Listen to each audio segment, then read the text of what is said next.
The Houston Texans adding two more names to their offensive coordinator list, an exhaustive search.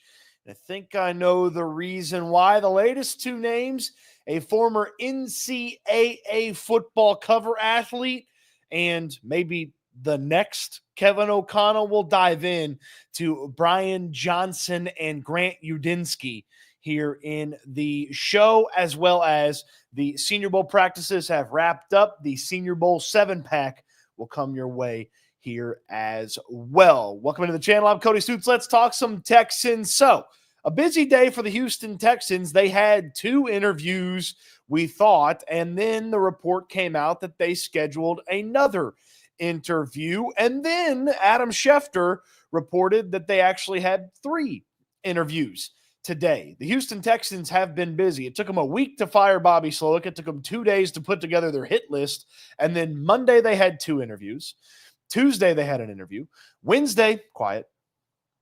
Thursday, three interviews. And now another interview here on Friday. The Friday interview, what I want to talk about first, then we'll talk about the surprising Thursday interview as well. Let's start with Brian Johnson. Brian Johnson is currently the assistant head coach and offensive pass game coordinator for the Washington Commanders. He helps coach the offense for Washington. And if you recognize the name, Johnson's been around football and been around Houston before as well. Prior to landing in Washington, he coached quarterbacks and was then an offensive coordinator for the Philadelphia Eagles. He coached in college for a few years, including a stint at UH as the offensive coordinator and quarterbacks coach. And then he was at Florida, where he was a quarterbacks coach and then eventually the offensive coordinator for the Gators. And he was in college in 2004, 2008, went undrafted in 2009, played quarterback for the Utes in Utah from Baytown. So a local-ish prospect for you as well, Brian Johnson. Here's what I like about Johnson, and here's what I don't like about Johnson. What I like about Johnson is, for you experienced people, this is a guy that's called offense. If experience and having the headset and putting in a call and putting in a play is necessary for you, then Johnson has experience. He's done it at college and he's done it in the pros as well. And another element of Johnson that I really like about his resume is he has to explain what went wrong. He has to demonstrate growth and an understanding of failure. That's really important in life. When you fail, is not just recovering from the failure, but understanding why you failed. And Brian Johnson is the type of guy where he needs to understand why he failed, because he was a quarterbacks coach in Philadelphia with the Eagles for a few seasons, and then he got the job to be the offensive coordinator. And the offensive coordinator job didn't go well for Brian Johnson. He got fired at the end of the year, and now he coached under Cliff Kingsbury this past season in Washington for the Washington Commanders. So understanding why it went wrong for Brian Johnson, understanding why he failed in Philadelphia, and displaying that to D'Amico Ryans, Nick Caserio, and any of the other decision makers for the Houston Texans in that interview that he's set to have tomorrow, according to KPRC, that's a unique element that some of these other guys don't really have. I mean, you look at Gerard Johnson. Has he been fired as a coach yet? No, he hasn't. So he doesn't have that to his conversation. Bill Lazor does. Bill Lazor's got to explain it 3-4 different times for all the different times he's been shown the door in his time. You look at Jeff Nixon, the Syracuse offensive coordinator that the Texans interviewed for their vacant offensive coordinator spot. Nixon doesn't really have that on his resume. Sure, he was an interim offensive coordinator, didn't go well, but he didn't get fired because of that. Brian Johnson's got to explain why he got fired, and he's got to display and explain why he's not that guy. That's what I like about Brian Johnson. Now, Brian Johnson, what I don't like about him is he got handed the keys to the kingdom, and it did not go well. Now, look, I know some people are going to tell you that in Philadelphia, Brian Johnson just ruined everything and they were terrible on offense and the Eagles were no good and it was just awful. And look, there was some disappointment to the Eagles. They went from top 3 in scoring offense and total offense to just right under the top 10. So they dropped a few spots in scoring offense and total offense. And some of that was Brian Johnson. He was criticized a lot of times for the simplicity, predictability of his scheme and the overuse of screens.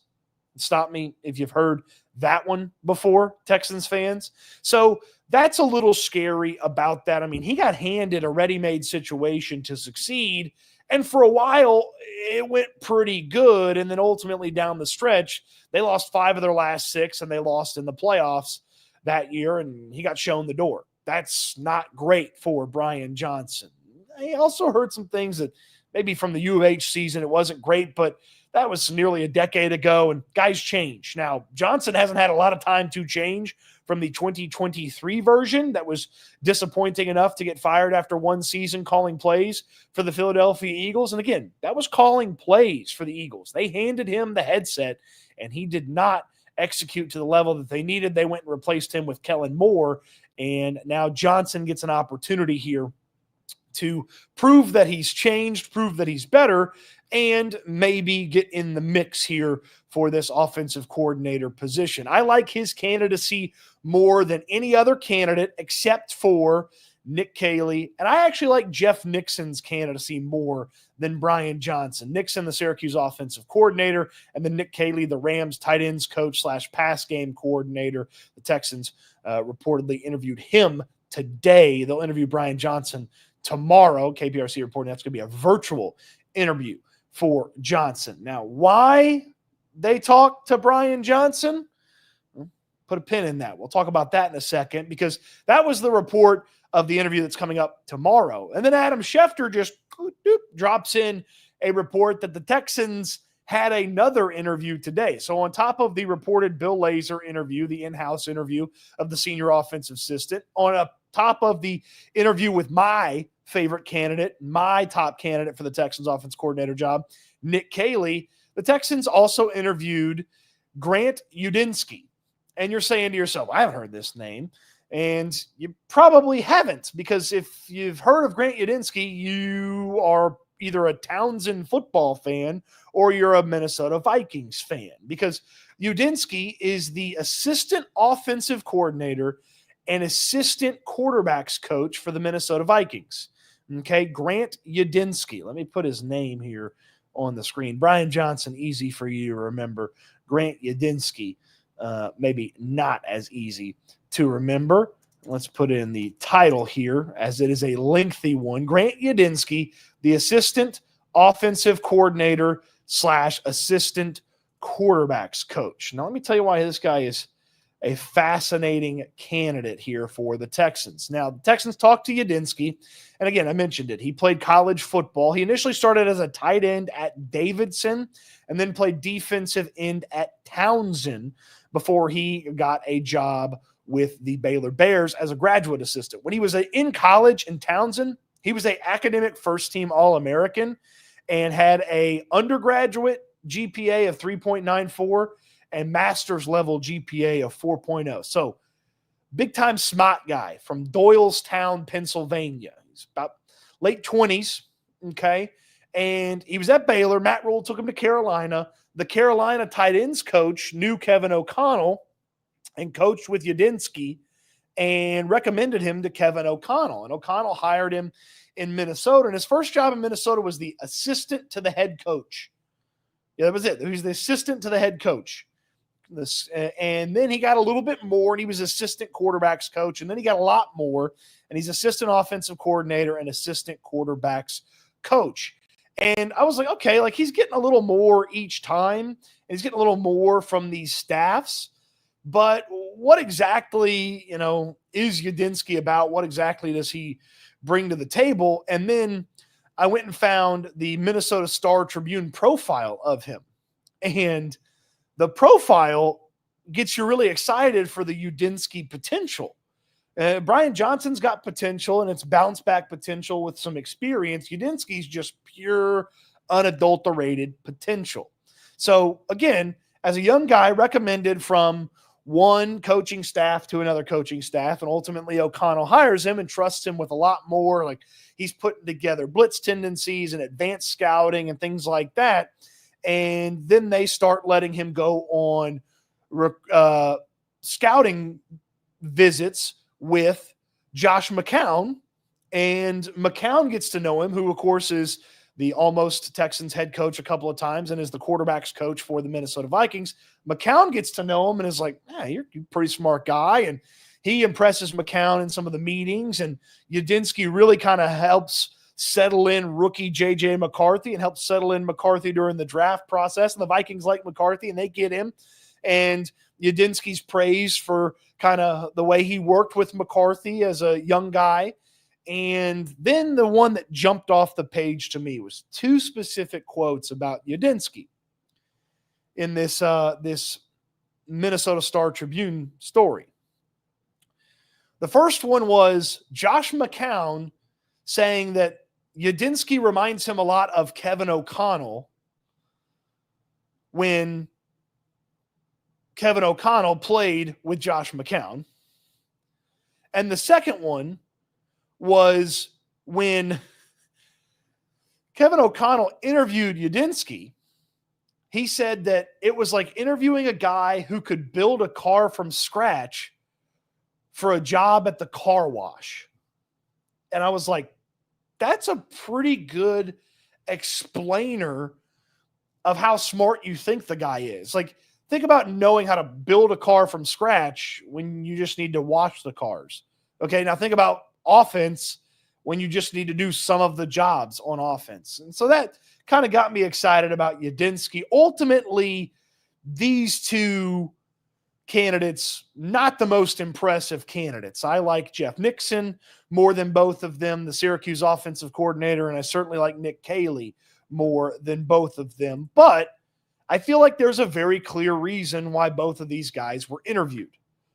Both of these guys are interviewed because the Texans not only have to find an offensive coordinator in 2025, they've got to have a list ready in case they've got to go find an offensive coordinator in 2026. Because the NFL is a forward-thinking, offensive-minded league. And if Nick Caley, for example, is the offensive coordinator for the Houston Texans in 2025, and they're awesome on offense, Nick Caley might go be a head coach somewhere. So you've got to have a hit list ready of guys that you would want to replace Nick Caley. Brian Johnson could absolutely be on that list. Grant Udinski could absolutely be on that list. So could Jeff Nixon, Gerard Johnson, and a variety of the guys that they have talked to over the course of this process. You've got to have someone ready in case your hire in 2025, whoever it may be, is awesome and gets moved away. And specifically for Udinski, you can steal him away from the Minnesota Vikings. You can take Udinski because he could get a promotion onto your staff because his current role is assistant offensive coordinator and assistant quarterbacks coach.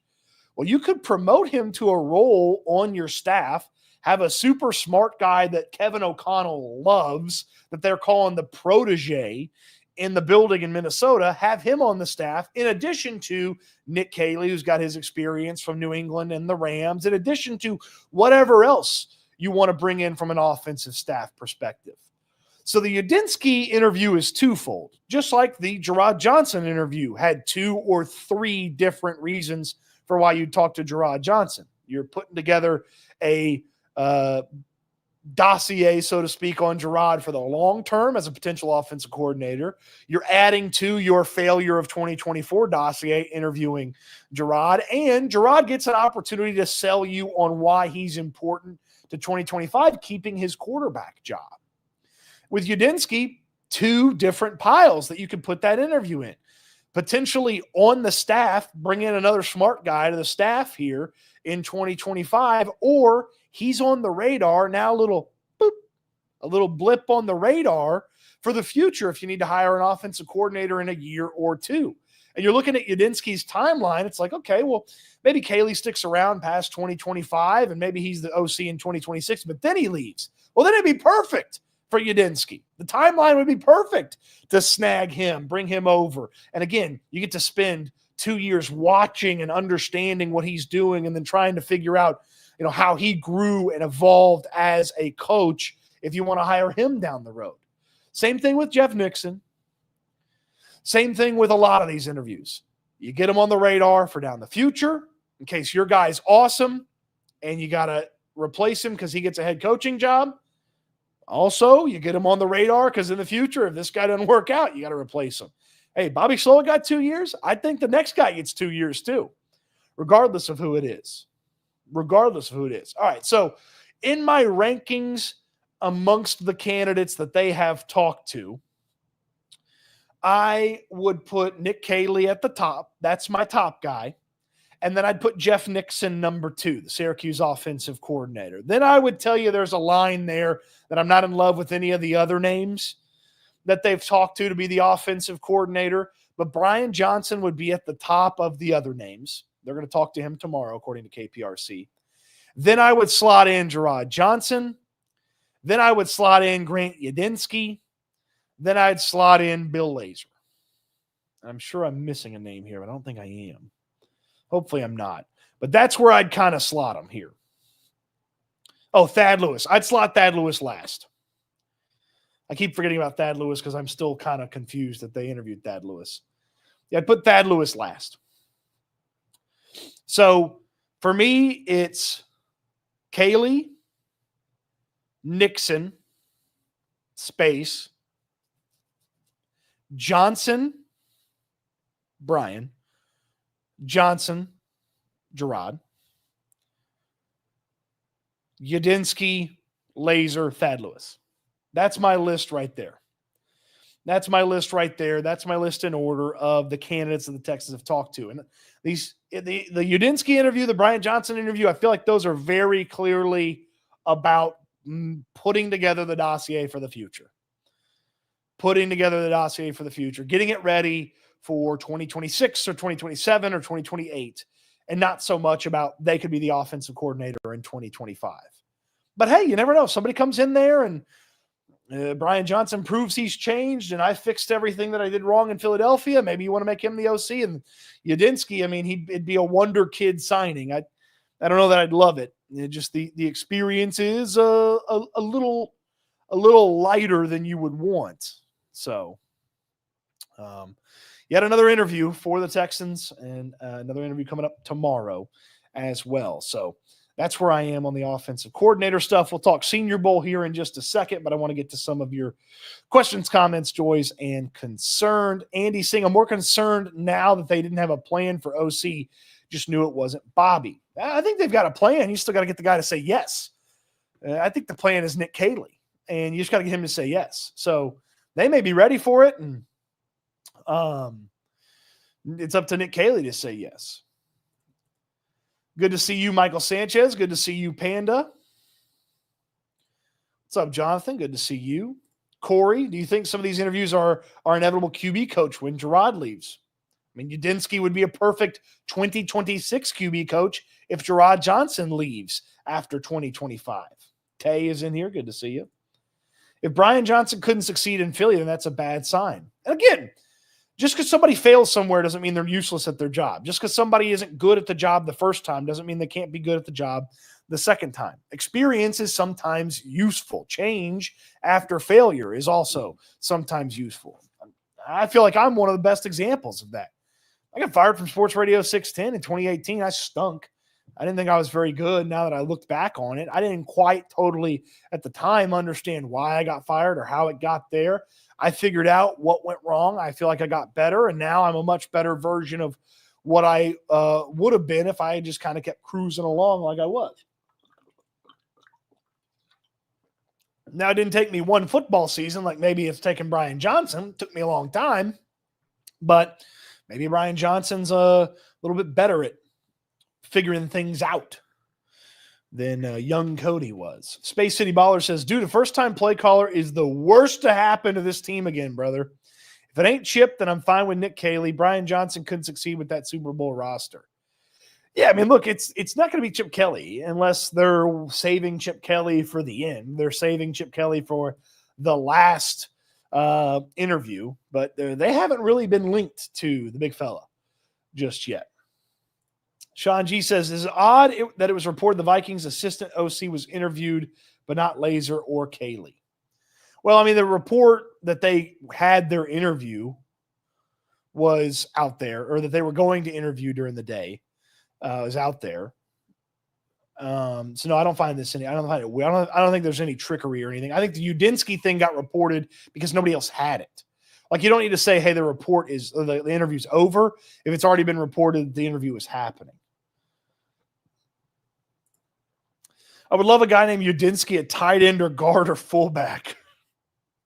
Apparently he was a decent defensive end. Could Udinski replace Gerard? Yeah, if Luke Gerard's leaving or they wanted to move on from Gerard, they could make Udinski the quarterback's coach. Someone said Brian Johnson was a scapegoat in Philly. I mean, look, it didn't go well in Philadelphia, and he called a lot of screenplays. So take that for what it's worth.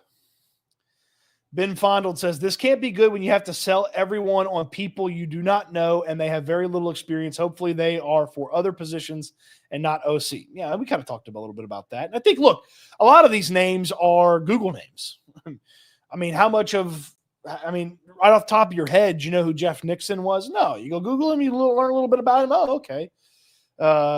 Sometimes, you hear Brian Johnson, you're like, the Utah quarterback? Baytown Brian? That's the guy. The Google machine is useful this time of year with these interviews. Jalen Johnson says Nick Caley seems like he will be the next OC of the Houston Texans. I just don't really like any of the other names that they've interviewed. Yeah, the interview list kind of lends itself to Caley more than any of these other guys. But it seems like they're not done yet, and they maybe aren't getting near the end just yet. Corey says, shocked we haven't interviewed McCown. I am too. I wonder if McCown maybe gave off the signal or the vibes that he wasn't interested. Maybe he wants to kind of hang out one more year with the Minnesota Vikings. Scott Simpson weighs in. He says, hey, Cody, good evening from Edinburgh. Hey, international here. Edinburgh, for those of you who don't know, is the capital of Scotland. I'm not going to do any more than just that as the accent. But I hear wonderful things about Scotland. And Scott, you're going to have to tell me more about the wonderful country in which you reside. And thank you for checking in, a Scottish Texans fan for us. CRJ713, Brian has worked with Dak, Anthony Richardson, Jalen Hurts, and now Jaden Daniels. He would work well with CJ. Yeah, look, he's been with a couple of different quarterbacks in his time, and I'd be very interested in picking his brain. If I was the Texans brass, is he totally going to be the quarterback that I want? Or the offensive coordinator that I want? Yeah, probably not. Probably not. Zach Rose with the super chat. You get a super chat, go to the front of the line. Zach says, Stoots the GOAT. Thanks for the constant updates, man. Caley for the win. Chip is not leaving Ohio. Yeah. Chip Kelly was out high school recruiting today. So if you thought you were leaving your college coaching job for an offense coordinator job in the NFL, you probably aren't hitting the high school recruiting circuit this week.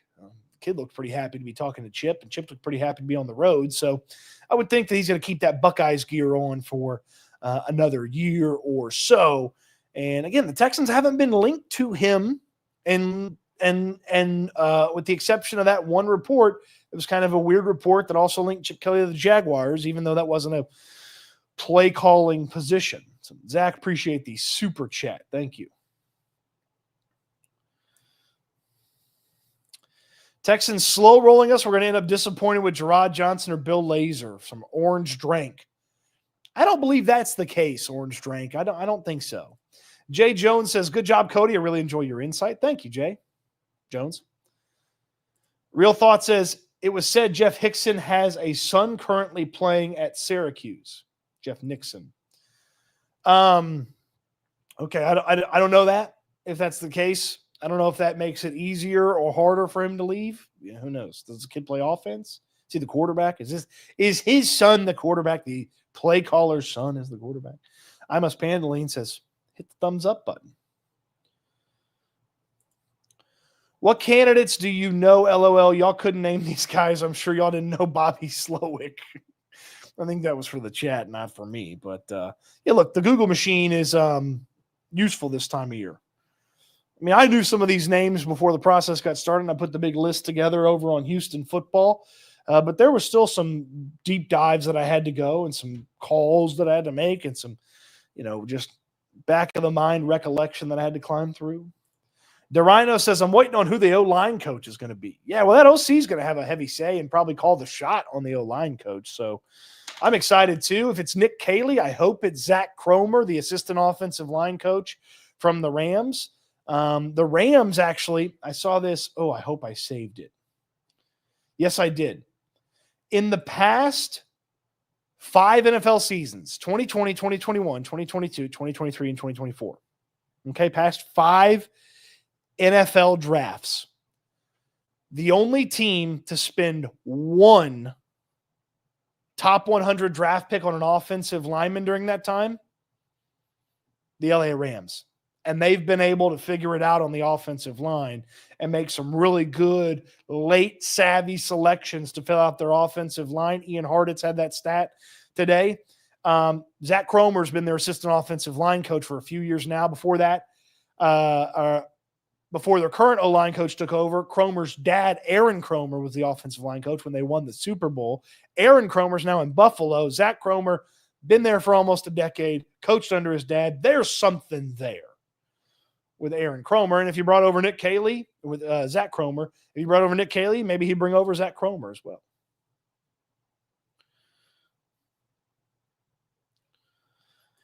HDAV Traveler says Scotland is awesome. I visited there a few times. Excellent. Okay. It's on the list for sure. It's on the list. It's probably on the list ahead of most places for me. I mean, I've got Italy and Tokyo at the top.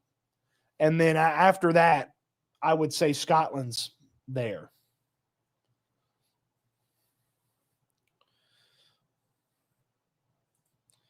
Unless it's Edinburgh, Texas. Could be that too. Could be that. Nom Nom Fishbird says, Sup Stoots, finally caught a live stream. Do you think Caley is the favorite to be the next OC? I do think he's the favorite. I feel like the resume for him stacks up better than most of the resumes that they're going against. Am I a little worried that he hadn't called plays before? Sure, but potential outweighs experience in some cases and can be useful. But it is a concern, and that to me is the number one question the new offensive coordinator will have to answer is, why should we be confident in you when you don't have experience calling plays? So how he answers that will either put us all at ease or send everybody into an uproar.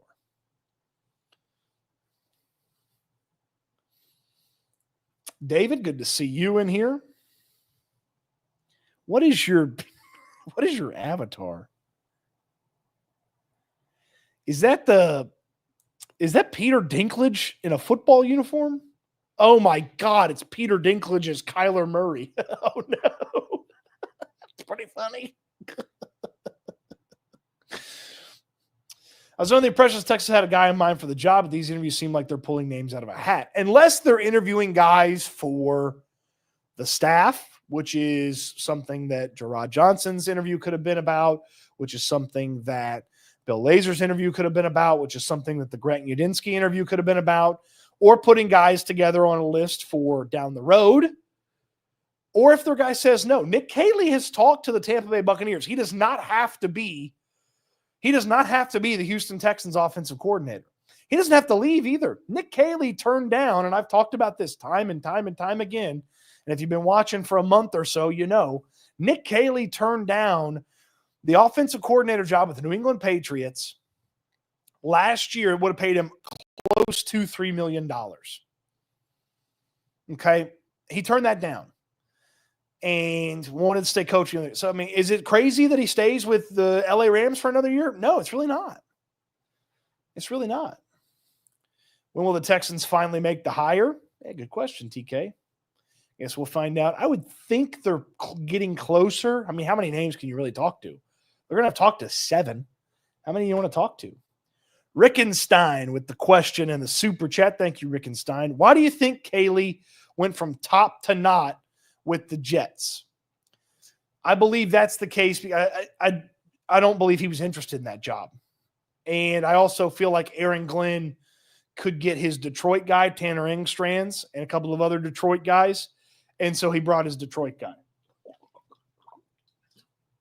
I don't know that Aaron Glenn was ever totally in on Kaylee as much as that was kind of like connecting Kaylee to the Jets. They previously had a McVay, Shanahan-styled guy in LaFleur. I would guess he's pretty high up on the Buccaneers list, though. Pretty high up. What about Tom Herman? He got fired in college this year. They should bring in Tommy Rees for an interview. Efrod, he got promoted to the Browns offensive coordinator position. He's going to help try to get them back on track. But Tommy Rees is in the Browns organization. He's the OC for them.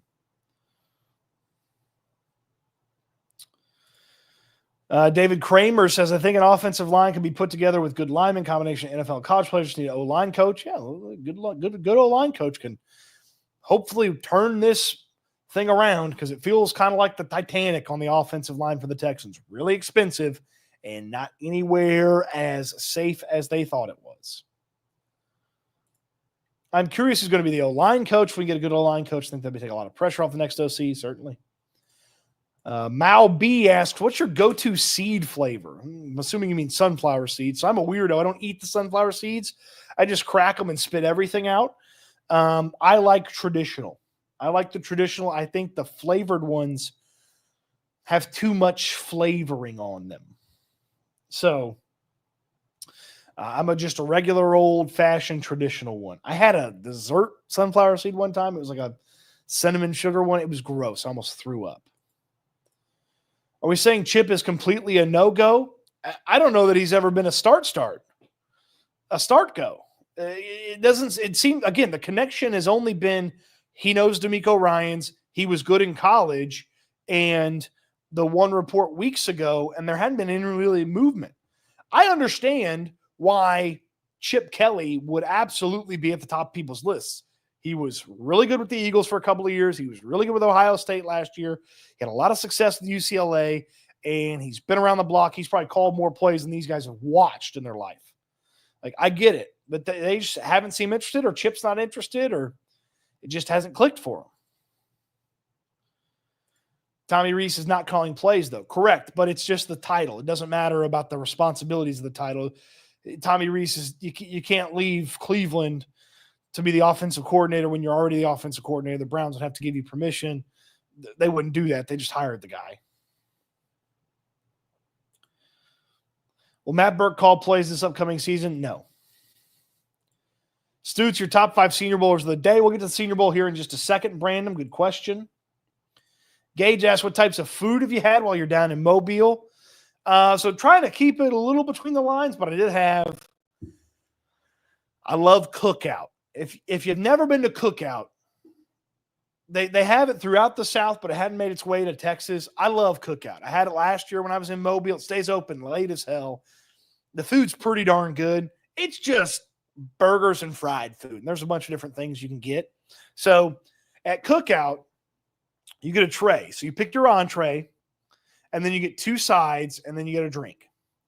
And I got the double cheeseburger, added bacon, added grilled onions, and the lady that's checking me out at the Cookout goes, okay, you're starting off good. And I was like, all right, here we go. Because when you go to Cookout and the person that's checking you out at the register likes your order, you know you're about to crush it. Then I got the Wisconsin cheese curds and the Cajun fries, and I threw in a Cajun wrap. Delicious. Okay, Cookout would smash in Houston. If this media thing goes off the rails for me, I'm going to try to bring Cookout to Houston. Cookout would crush in Houston. I love Cookout. Takes a little bit of like explaining to somebody the very first time they go. So try not to go when it's busy. But once you get the hang of it, all sorts of delicious stuff at the Cookout. Love Cookout. Texans Cap is here. Good evening, Mr. Stoots. Good evening, Mr. Cap. Double O, they need to get it done quickly so they can get to the other offensive coaches hired. I mean, yes, but I would think that other coaches that be interested in coaching for the Texans have a pretty good idea that they could be in the mix for the Texans, so you don't want to hurry that thing along, some of these other staffs. Bucks must like same candidates Udinski scheduled with them. So they've talked to Nick Caley. They're going to talk to Udinski or have talked to Udinski. And then I liked Dave Ragone. They talked to Dave Ragone. They're clearly going a little bit younger. Maybe they're hoping for a guy that's going to be there for more than a year because they've had Canales and they've had Liam Cohen leave them. And, of course, Cohen was a Sean McVay guy, so it makes sense they're in on Caley and they're in on Dave Ragone, who are both Rams coaches right now. How realistic is that Nick can move on from Tunsil and or seriously upgrade this O-line? My Madden trade would be Mark Andrews and Ronnie Stanley for Laramie Tunsil and Schultz. I'm surprised Madden let that go through. Trading Tunsil certainly is a possibility. There's financial implications. It becomes very difficult. How are you replacing him? Is that just simply Blake Fisher? Okay, so basically less than 10 games, Blake Fisher is going to be your new starting left tackle. That's tough. Very strange. Corey says Chip's probably happy at Ohio State, combined with Caserio not being all in on Chip idea. D'Amico may not love the idea either. Yeah. Gage, help me get a cookout to Houston. Maybe we just need to start an email campaign. Dear Cookout, can you please come to Houston? We will impress you with our orders. Love, Cody Stoots, YouTube people in the Cody Stoots channel in Houston football. The Rhinos had cookout. I had cookout when I went to visit my brother in Carolina. So damn good. Sean, cookout, top tier with their milkshakes. Yeah, last year I had a cherry chip vanilla something milkshake. It was great. It was great. How many OCs are left that we can choose from? I mean, a lot of them. A lot. Any of the guys you talk to, you can pick those. You can keep interviewing guys. I got a list of 30 names they could go talk to. Cookout better than Whataburger? It's different. Although the consistency at the cookout, I've only been 4 times in my life, but the consistency at the cookout, very high. The consistency at the Whataburger has been very off recently. Okay, very off. Jaguars could be an issue with Cohen. Duval. Nah. Neil Hunter looks like he's having fun at the Pro Bowl. Did he actually smile? Or is this a joke? I don't know if you're being facetious or if Daniel Hunter actually cracked a very rare smile.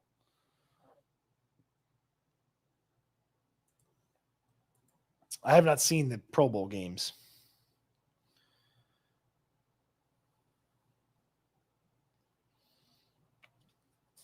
Your drinking sounds like it will sell a lot of products. I don't know what that means. If you could steal any team's OC for the Texans, who are you taking? Ooh. If I could steal another team's OC,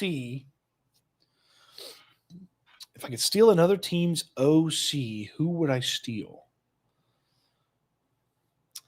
I suppose I would steal Mike LaFleur. Oh, what am I doing? I'm an idiot. I'd steal Todd Monken. Duh. I'd steal Todd Monken from the Ravens. He's awesome. That's what I do. I'd steal Todd Monken. Tay says Cookout's not that great. Why'd you say that? Huh? Why'd you say that? Don't say that. I wish you were my dad. I'm glad I have not fathered children. I'll settle for being your friend. How about having a big cookout before week 1 with the fans? Gridiron Sportscast. We'll put together some fun stuff here in the offseason and before next season with the fans. Certainly. Sean says Whataburger expanded too quick, too fast. They lost quality control. I'm with you.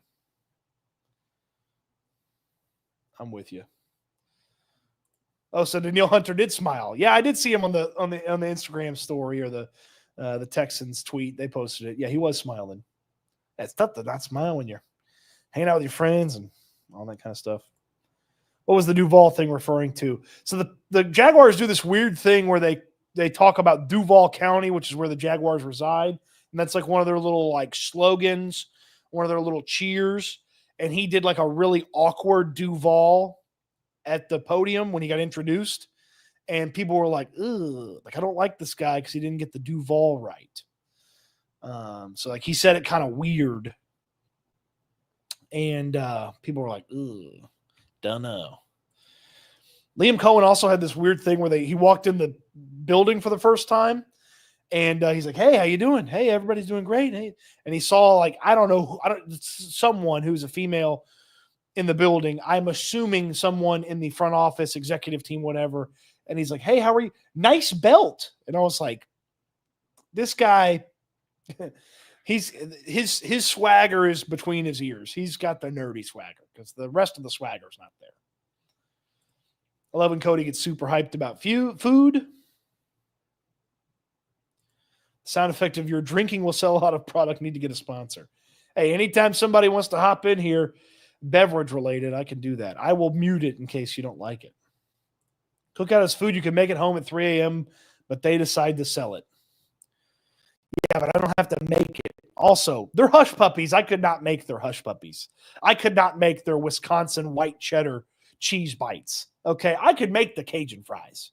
I could make the French fries. The walking taco, it's a pack of Doritos with some chili in it. Okay, so like I could make some of that stuff. A, I don't want to. B, I couldn't make the shakes. C, I couldn't make the cheddar bites and the hush puppies. So I don't know that's totally true. Well, I'm not getting barbecue at the cookout. I'm getting a burger and fried stuff, dude. It's your fault for getting the barbecue. If Nick Caserio isn't high on Chip Kelly, it seems like Nick Caserio wants to be the alpha in the building. Reminds me a little of Jerry Jones, not a great vibe. Well, Nick Caserio doesn't make the hire. D'Amico Ryans does. And D'Amico Ryans the alpha, and D'Amico Ryans is the shot caller, and D'Amico Ryans is the top guy. So you don't have to worry about any of that. You think CJ has some say in the OC pick? Who do you think he wants? If he does, I would dislike that. CJ's done nothing to deserve a say in the OC pick. They may ask him about it, but he should not get a vote or a say in the OC situation. What about Ken Dorsey or Eric Bieniemy? Eric Bieniemy coordinated the 25th offense in football in 2023, and then he coordinated the 126th scoring offense in college football this past year. He's not a candidate. Ken Dorsey got fired by the Bills, and then they got better on offense. So I'm out on both of those. Noah says, come to Philly, we can go on a cheesesteak tour. Didn't love the cheesesteaks when I was in Philly. Didn't have enough salt on it. Also had a few brewskis. But if I come to Philly, I'll take you up on that, Noah. What's up, Paul Blart? Yeah, keep talking, and I'll get you on my segue. Draft question, Gunnar Helm, Texas, tight end. What do you think about for a third-round pick? Yeah, I'd be fine with a third-round pick on Gunnar Helm. Be interested to see what the first couple of picks are, but I'd be fine with a third on Gunnar Helm. Is there any part of you that believes we can regress next season? Yeah, you have to account for it. Do I believe that's going to happen? Probably not. Probably not. They hire the correct OC, get better on the offensive line. Defense should be even better next year. Should go further. Who do you think the Texans take in the first round? I mean, 25, too hard to say. If I could bet on a trade back, though, I would. Shingun's an all-star, baby. I wish Turkey would get involved in football. I think they'd like it.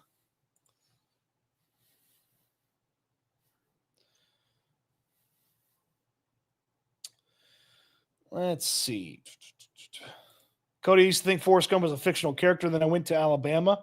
Hey, the people of Alabama have been very nice. They've been very nice. Can't be a cookout with good barbecue. That's true. But the restaurant cookout is not somewhere I would order barbecue. I've stayed away from the barbecue here in Mobile. Would you consider Byron Leftwich? Not really. Things kind of fell apart when he was in charge there in Tampa. He's been out for a couple of years. Arturo, good to see you.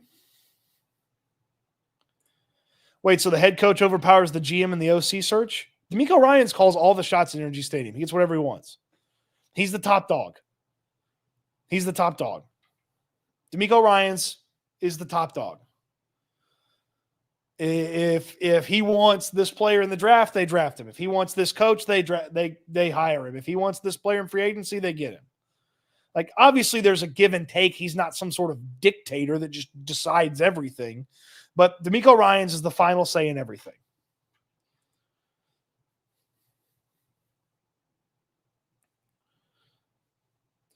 Were the Texans your favorite team growing up? Well, the Texans didn't exist when I was growing up. And then by the time they existed, they became my favorite team, certainly. Tyler Warren be an absolute dream. Certainly. Arthur says, favorite Senior Bowl guys you like for the mid-rounds. Arthur, that will be a full-on video a little bit later on, but we're going to get to some Senior Bowl observations here in just a moment.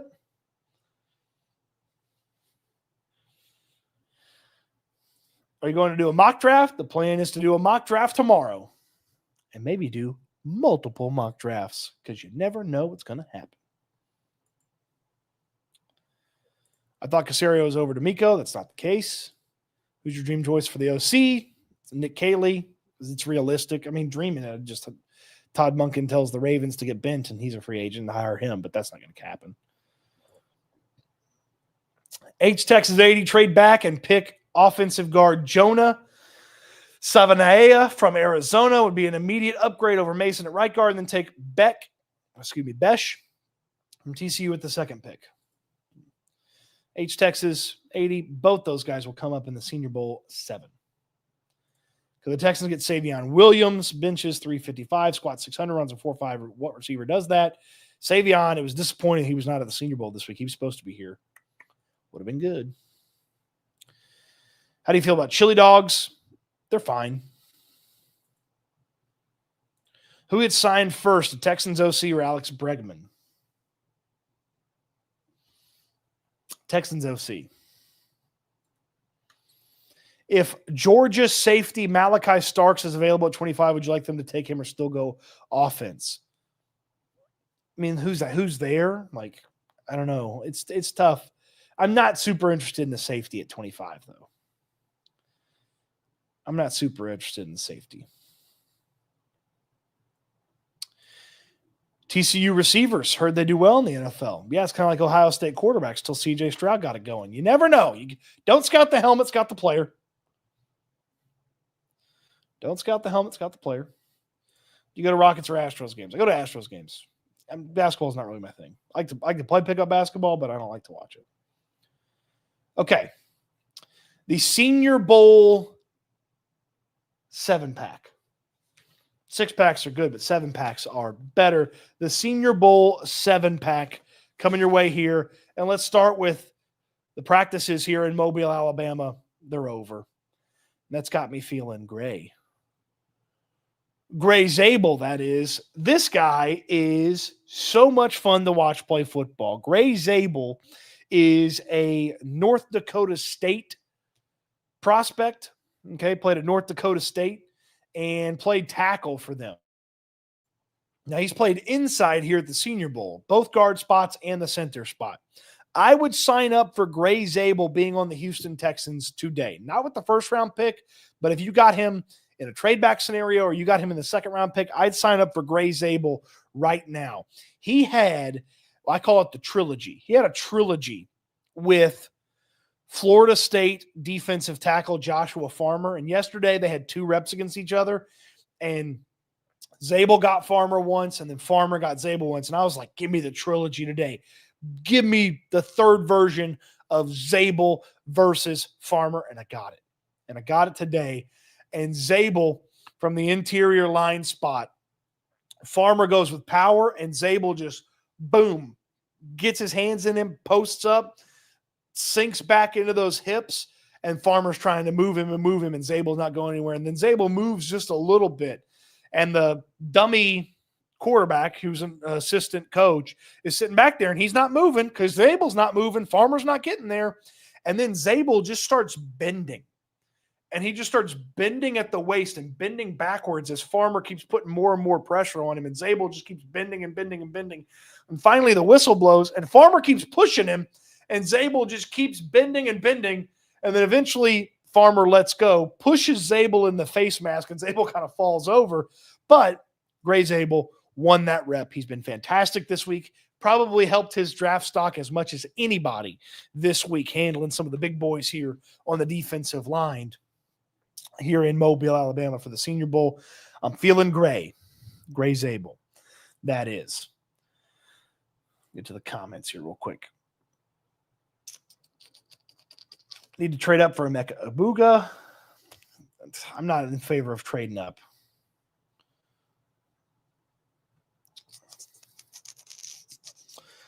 Now, don't forget Quentin Johnston went to TCU.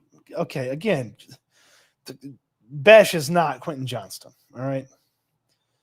Somebody that is somebody else. What if I told you about Tank Dell 2.0? Tank Dell 2.0 is here in Mobile, Alabama in the version or in the body of Tez Johnson, Oregon wide receiver. I did not watch Tez Johnson lose a one-on-one rep today here in the final day of Senior Bowl practices. He did not lose a one-on-one rep. He beat every defensive back he went against. Guys did not want to face off against Oregon wide receiver Tez Johnson. Now, he has roughly the same size, weight profile as Tank Dell. The athleticism is a little bit differently distributed.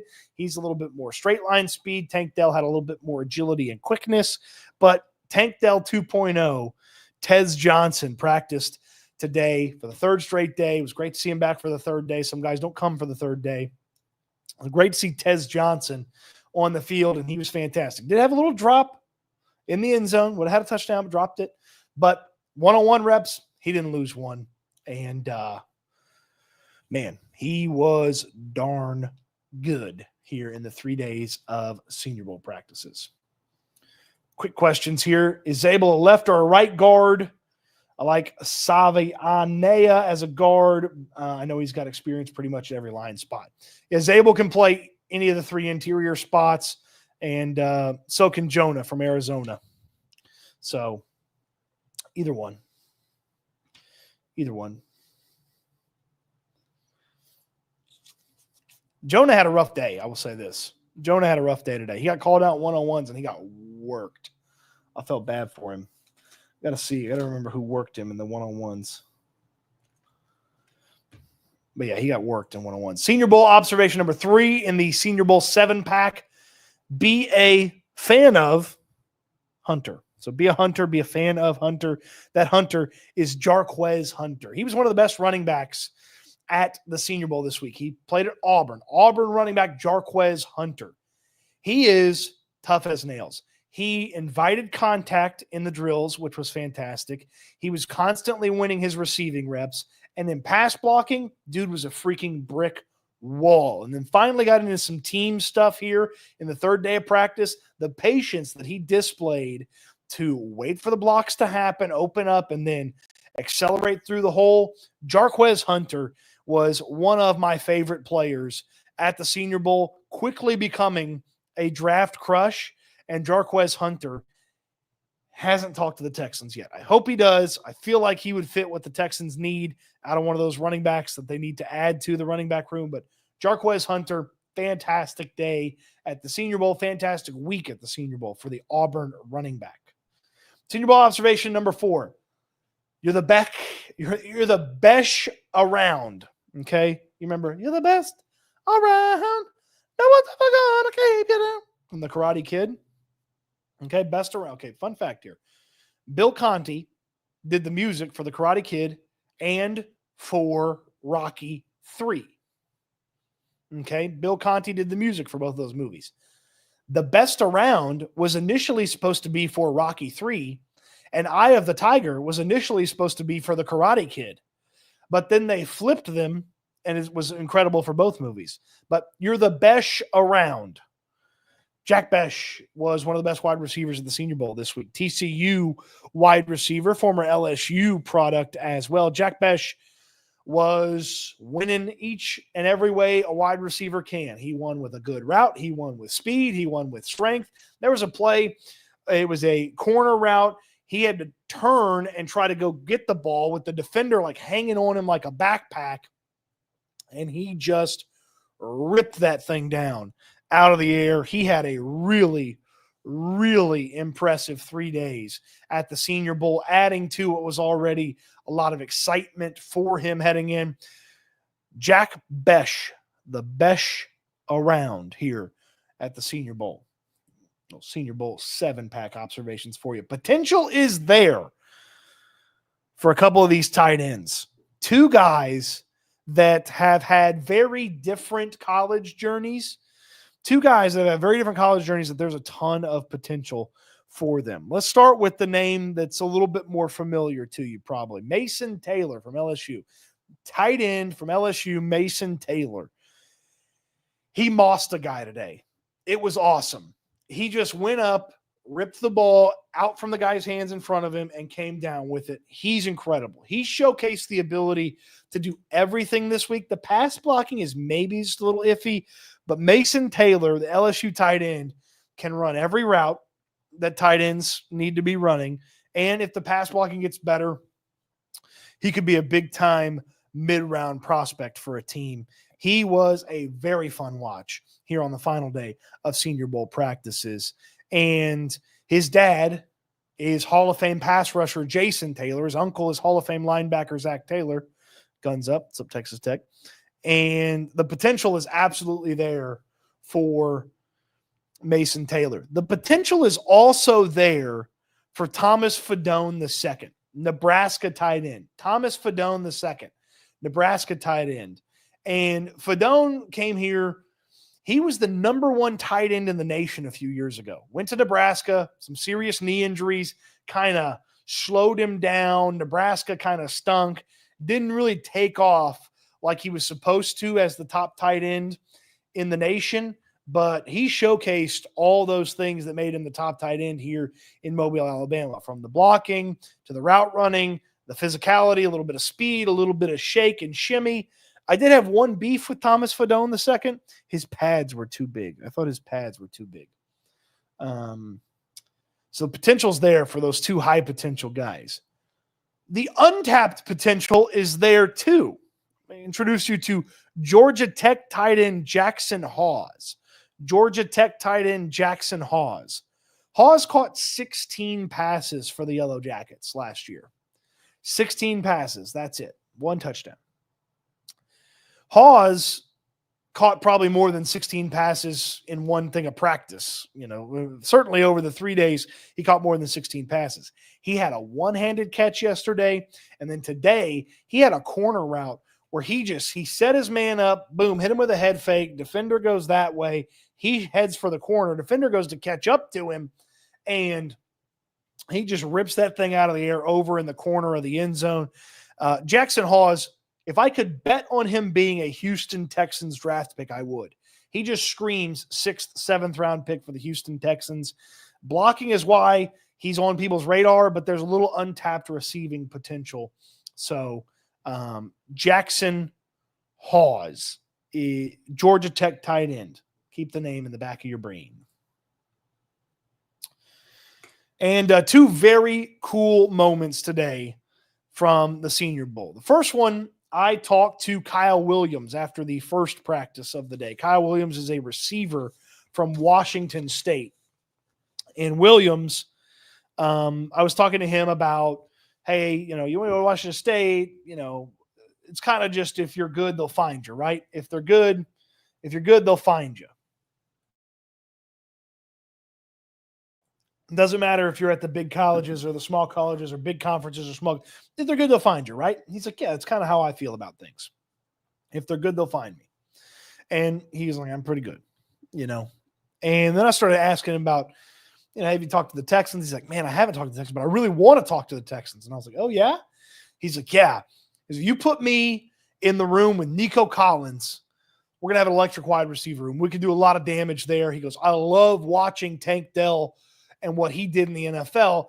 I've taken some things and put that into my game. And then when Tank Dell gets healthy, me and Tank Dell and Nico Collins, that would be an awesome wide receiver room. And he was like really excited. He clearly knew a lot about the Texans. And I got to thinking to myself, and I was like, I feel like last year, and then even like in the combine of the past, like teams haven't always had like a total understanding of the Texans, and the success last year and then the multiple primetime games this year. I feel like the Texans are a little bit more front of people's minds after the last 2 seasons of positive results. Now, obviously it hasn't ended where they wanted to end it or how, but a little bit more front of mind. So I thought that was a cool moment. And then he told me he's going to run in. I was like, we're going to run fast at the combine? He's like, you know it, Lightning McQueen. I was like, yeah, that's good. Good one. And then here was one of my favorite stories from the Senior Bowl today. I'm sitting there and I'm watching the teams for the American team. I'm watching teams, and I see a guy make a play, and I was like, I haven't seen that guy for the first couple of days. What's going on there? He's wearing number 14. Well, number 14 on the American team is Shamar Stewart. Shamar Stewart left yesterday. He dominated for 2 days from Texas A&M. Texas A&M prospect Shamar Stewart dominated for 2 days, probably locked himself in as a first rounder if he has a good combine. And then he left. Some guys do that. You get 2 days worth of work, you get it knocked out, and then you leave. Some guys do that. Well, Shamar Stewart did that. But I saw 14 on the field, and I was like, who is this 14? And I'm trying to, I'm Googling, I'm trying to figure it out. And everything says Shamar Stewart. And then I finally come across the information there. 14 today was a Minnesota defensive lineman named Danny Strigow. I believe I'm saying his name right. Strigow. Danny Strigow at 11 p.m. last night was in Minnesota. The Senior Bowl called him and said, we've had some guys opt out. You want to come down to the Senior Bowl and practice? And he was like, hell yeah, I do. Got on 2 different flights, one to Atlanta, and then from Atlanta to Mobile, got off the plane, went straight to the stadium, walked on the field. They had his stuff. He got dressed. He stretched, and then he went right out there in the team workouts, and then went out there and made some plays.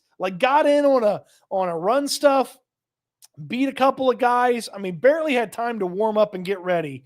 But I thought that was one of the coolest things I'd seen. Literally last night, hey, we had some guys leave. You just missed the cut. Now do you want to show up and be here at the Senior Bowl? And he was like, yeah, sure. So Danny Strigow. I have no idea if he's a worthy draft prospect. I never heard of him before today, but I thought that was very cool. He was excited, wanted to come out here and just try to make some plays. And he had a few snaps, and he did. I thought that was a very, very cool moment for the final day of Senior Bowl practices. The game is Saturday afternoon on NFL Network. Super Chat goes to the front of the line. Doyle Keister says, give us your top 5 on offense, your top 5 on defense, draft position, not a factor. Okay, using the Senior Bowl as the parameter for this, Doyle, thank you for the Super Chat. Top 5 on offense. Number 1, Jarquez Hunter. Number 2, Brashard Smith, the SMU running back. Number 3, Jack Besh, the wide receiver from TCU. Number 4, Gray Zabel, the North Dakota State offensive lineman. And number 5 on offense,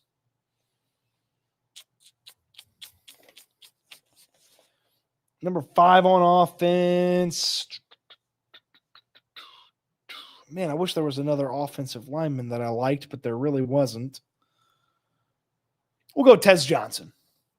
On defense, Walter Nolan, defensive tackle from Mississippi. Dominant. I have no idea how Ole Miss lost 3 games with the defensive linemen. All 3 of their defensive linemen were here at practice. All 3 of their defensive linemen were here at Senior Bowl, and I don't know how they lost 3 games with those guys. So Walter Nolan's number 1. Number 2 is going to be Darius Alexander, defensive tackle from Toledo.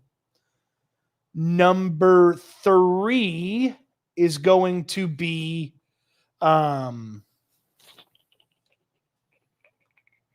Where'd my guy go?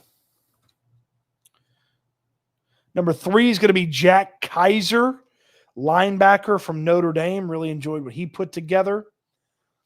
Number 4 is going to be, Shamar Stewart. The Texans aren't going to draft him, though, but he was awesome. So I'm kind of getting into guys that maybe the Texans could draft, but Shamar Stewart obviously was great. Number 4, let's go with Junior Tafuna, Utah defensive lineman. Thought he was pretty solid. And then number 5. Number five. Too many to choose from. Let's go with Yaya Black, defensive tackle from Iowa. So those are my 2 top 5s for you, Doyle. Thank you for the super chat. He then asks, is British Brooks going to be a camp thing this year? Maybe. Maybe they get a real fullback. Maybe they have a tight end that can handle those duties. Maybe British Brooks is back at running back. Who knows? I don't think so. I don't think that's going to be a big thing. British Brooks. I think the newness of everybody will pass him by. Talking about Gray Zabel, Sean Castillo says, we need one of those guys like Cody Mock on the offensive line. Yeah, Mock was a small school guy that had some success in the draft process, and he's been a nice player. Excited to see your mocks. Haven't kept up with the players much this year. I'll try to do the best I can to give you name, school, background, a little bit of that when we talk about them. Zabel left or right guard. Yeah, we talked about that. Zabel might be able to play all 5 starting O-line spots. He played tackle in college, played center in high school. He said snapping's not a problem for him. He's got a really nasty mustache. I kind of like him. He's always looking for work, even when his guy's already blocked.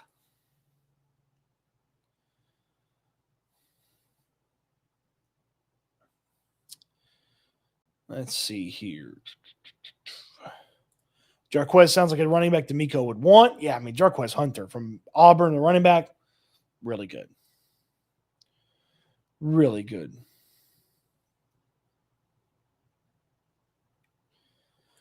I'm all in on Besh. I liked him, man. Besh had a really good 3 days. Oh, Elijah Arroyo. More receiving tight end than you maybe want, but Elijah Arroyo, he caught a touchdown today. It's like a slow developing play, and he just kind of sat in the zone, caught the touchdown. As soon as he caught it, he just punted the football out of the stadium. It was hilarious. It was hilarious.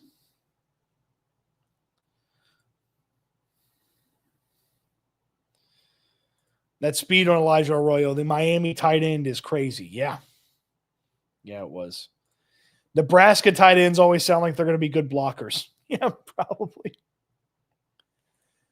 Stoots, did you do any Shrine Bowl research? I've got it kind of in the hopper to sort of catch up on it, add to it, but I haven't. I think I'm going to go next year, but I haven't.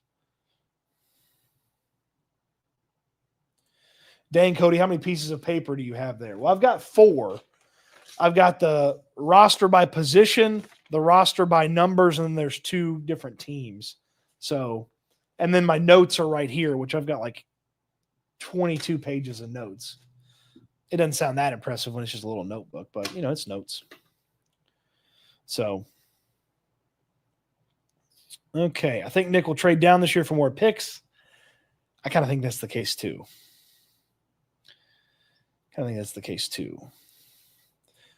Will Coach Bama draft an Auburn guy? Well,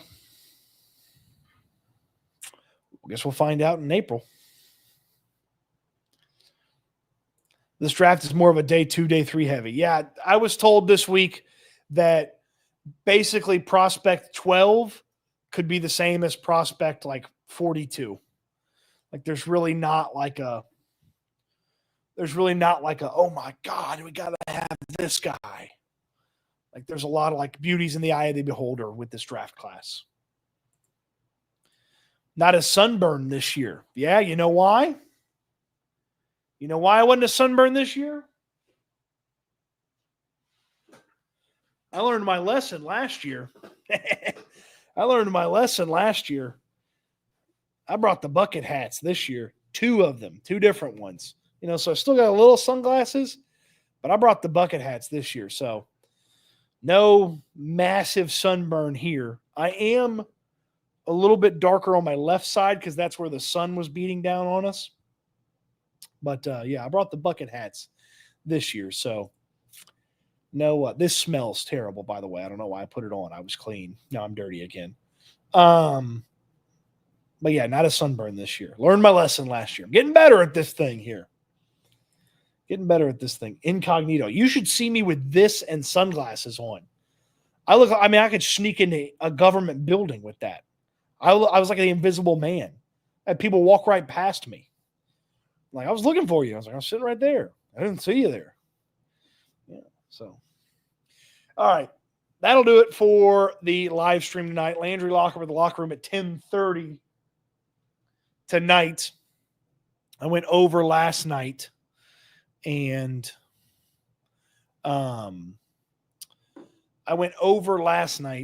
cut into Landry's time. That was rude of me. I've since apologized. 10:30 for the locker room. Okay, more Senior Bowl stuff to come. The game is this weekend. We'll get to like the top Senior Bowl guys that fit for the Texans. I'm going to do a Senior Bowl centric mock draft for the Texans. So be on the lookout for that on Houston Football. Also going to do some mock draft stuff with you guys here on the streams. And that'll do it for tonight. There was a gentleman yesterday that sent a super chat right as I was finishing. I wish I could remember his name. I apologize for not getting to your super chat. I hope that I don't have that happen in the future. So this is how I end each and every live stream. This is my hope for you. This is my charge for you as well. I want you to eat good. I want you to sleep good. I want you to be good. We'll talk Texans again soon. Thanks for watching, everybody. Be back in Houston for the next one. Unless I win the lottery. The jackpot at the casino tomorrow. So thanks for watching, everybody. Have a great night. Enjoy your evening. And we'll talk Texans again soon.